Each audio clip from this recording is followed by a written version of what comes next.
we're going to assemble the tennis ball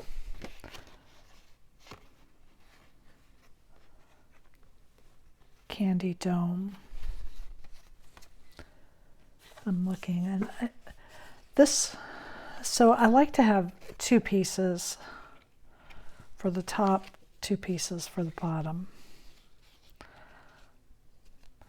And so if you don't want to cut this extra circle, this is for the color behind, you can just use this one, which is what I'm going to do, because I really don't think that I need that extra one, but I'm going to leave it in there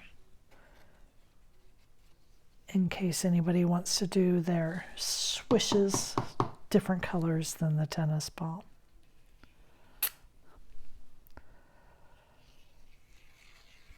So in my files are designed using the mini cupcake holders.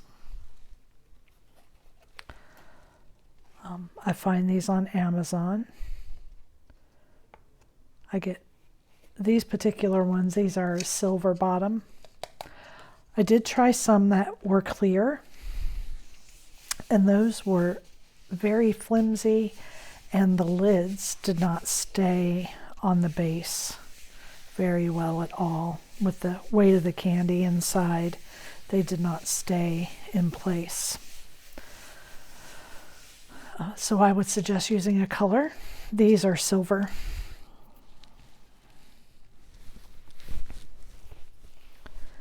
And I like to just put my 2 pieces together before I start.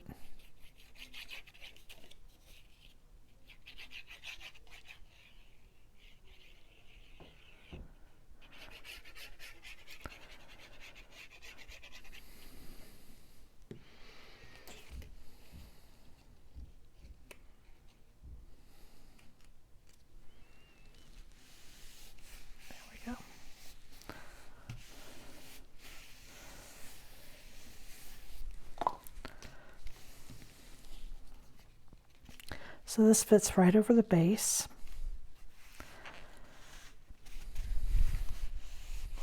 And what I'm going to do here before I start is I'm just going to kind of start stretching the paper. These bases have about a 1/4 inch lip around the bottom. You see it's not flush. It's not flush to the ground. It has about a 1/4 inch base. So you just have to work.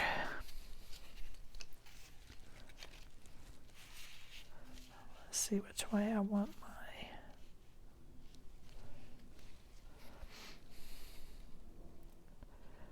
And so because of that, you want to put your glue on a little bit heavy, especially around the outside edge. So you have time to get that to really hold.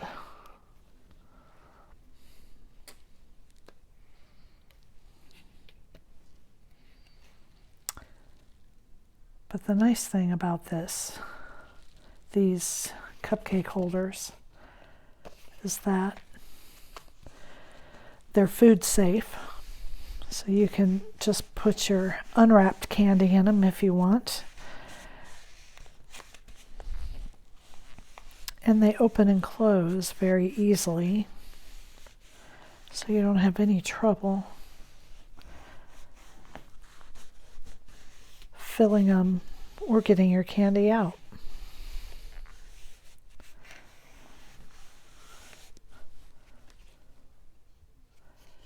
So you just want to make sure your edges have gripped.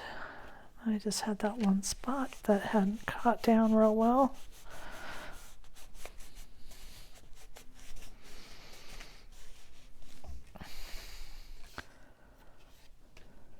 Super easy. And for this one, I couldn't find like green candy, so I thought yellow. And you see I'm holding this by the dome and it's staying on. So these are, I really like these little domes. So there is the tennis ball candy dome holder.